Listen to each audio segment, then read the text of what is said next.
Chapter 10. The Day of God's Vengeance. Exodus chapter 4, verses 1 to 9. And Moses answered and said, But behold, they will not believe me, nor hearken unto my voice, for they will say, The Lord hath not appeared unto thee. And the Lord said unto him, What is in thine hand? And he said, A rod. And he said, Cast it on the ground. And he cast it on the ground, and it became a serpent. And Moses fled from before it. And the Lord said unto Moses, Put forth thine hand, and take it by the tail. And he put forth his hand, and caught it, and it became a rod in his hand. That they may believe that the Lord God of their fathers, the God of Abraham, the God of Isaac, and the God of Jacob, hath appeared unto thee.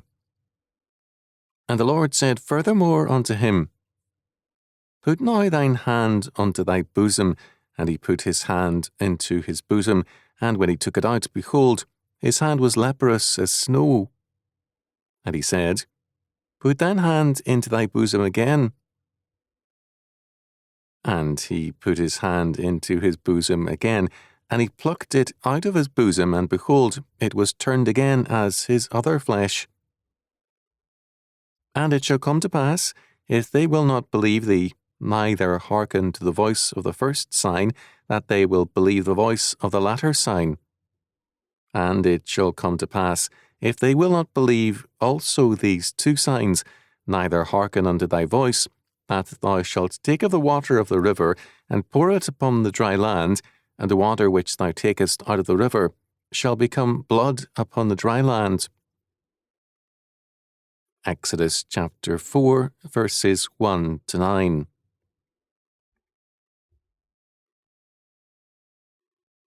The pyramids of Egypt are in a number of ways a witness to the beliefs of ancient Egyptians by their solidity and permanence, and also their triangular form. They witness to the Egyptian belief that their culture represented the true state of being and was aligned with the essential structure of being. The Egyptian believed the universe to be static, a realm without change. Thus, in challenging Egypt's faith, God struck at the world of nature. Suddenly, nature became, to the Egyptian mind, perverse and undependable. This fact struck at the foundation of Egyptian life and religion. Egypt's certainties became uncertainties and turned into a series of judgments. The first question in Moses' mind at this point was with respect to Israel. They will not believe me, verse 1. He does not say, the Egyptians will not believe me. His concern is the cynicism of his own people. Repeatedly in history, those who are in name God's people are most resistant to his word and his messengers. This was Moses' third objection. His first, chapter 3, verse 11, was, Who am I that I should go unto Pharaoh, and that I should bring forth the children of Israel out of Egypt? Moses now saw himself not as a prince, but as an insignificant man. Second, Moses asked, Whom shall I say has sent me to them? Chapter 3, verse 13. He asks for God's name. Now, third, Moses says, They will not believe me. Chapter 4, verse 1. God's answer to the first objection is, Certainly I will be with thee, and shall be a token unto thee that I have sent thee. Chapter 3, verse 12. The word translated as token is in the Hebrew oth, flag, token, beacon, omen, prodigy, or evidence. It will be obvious that God is with Moses. The second answer is God's declaration that he is who he is, God the Creator Sovereign, chapter 3, verses 14 and 15. The third answer is that God will give Moses 3 supernatural signs to confirm his calling. As against the powers of history, Moses will have power from the Lord of history. The first sign will be to turn his shepherd's staff into a snake and then back again into a staff. The second sign is to turn his hand leprous and then reverse the process. The third sign is to turn into blood, a dipping of Nile water, a sign also of a coming plague.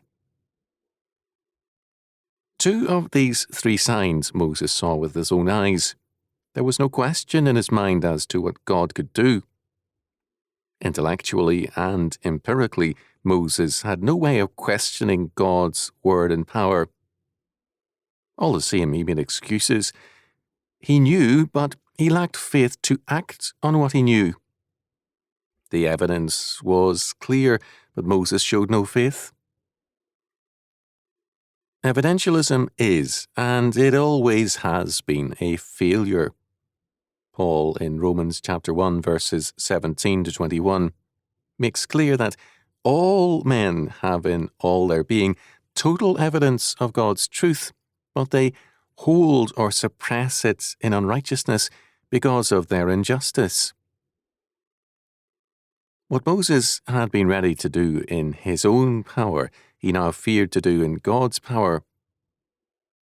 Later on, Israel would repeatedly show the same lack of faith as Moses sought to lead them. Like Pharaoh, Israel said in effect, even after the Red Sea deliverance in their wilderness years, who is the Lord that I should obey his voice? Chapter 5, verse 2. The signs given by God are very telling ones. F. W. Grant wrote powerfully of the first sign. The sign of the rod comes first. The rod is a sign of power, the rod of thy power. Psalm 110, verse 2.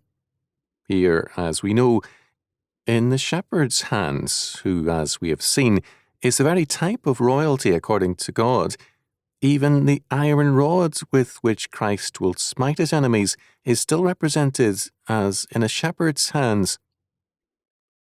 In all passages, it read really, he shall shepherd them with an iron rod. Revelation chapter 2, verse 27. Severely as it may smite, love guides it. Woe indeed to those whom everlasting love has thus to smite. The rod in Moses' hand is, then, the type of power, divine and characterized by tenderness and care, as a shepherd's rod. But Moses is told to cast it on the ground, and out of his hand the rod changes its character.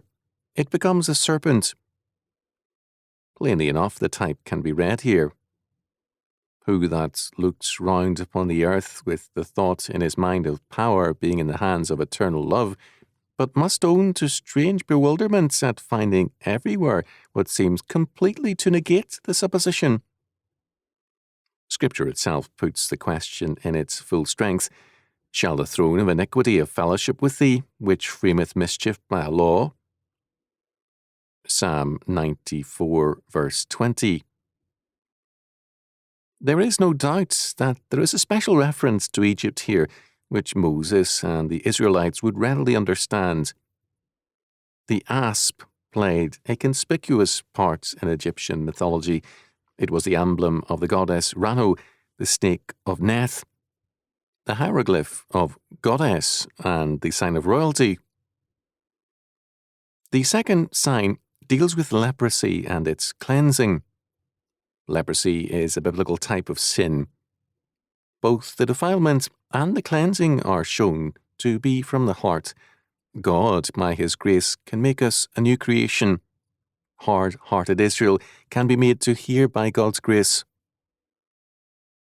The third sign is a prediction of judgment and therefore of Israel's deliverance from Egypt. Each of these signs had a clear meaning to Moses and to Israel.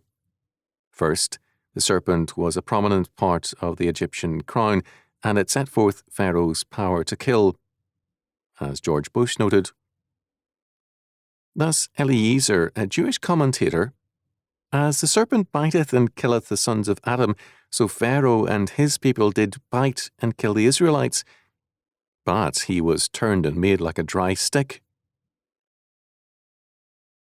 God was placing in Moses' hands the power to strip Pharaoh of all power. The second sign, leprosy, had a like meaning. Leprosy separated men from society and made them pariahs.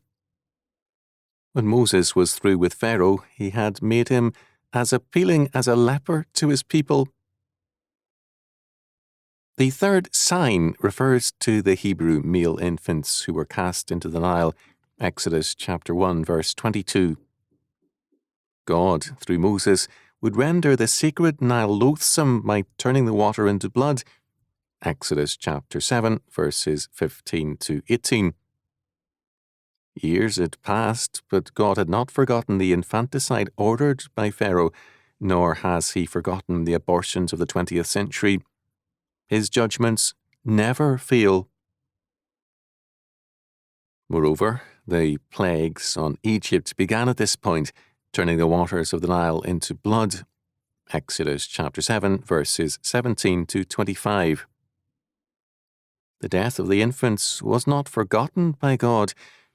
How long it had continued, when it was discontinued, and how many babies died, we do not know.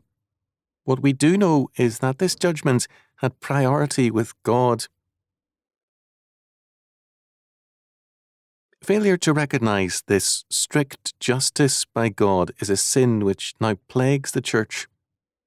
God is seen as inoperative in history, but this is a blindness on the part of the Church. Whatever men may or may not believe makes no difference to God. The day of the vengeance of our God never fails.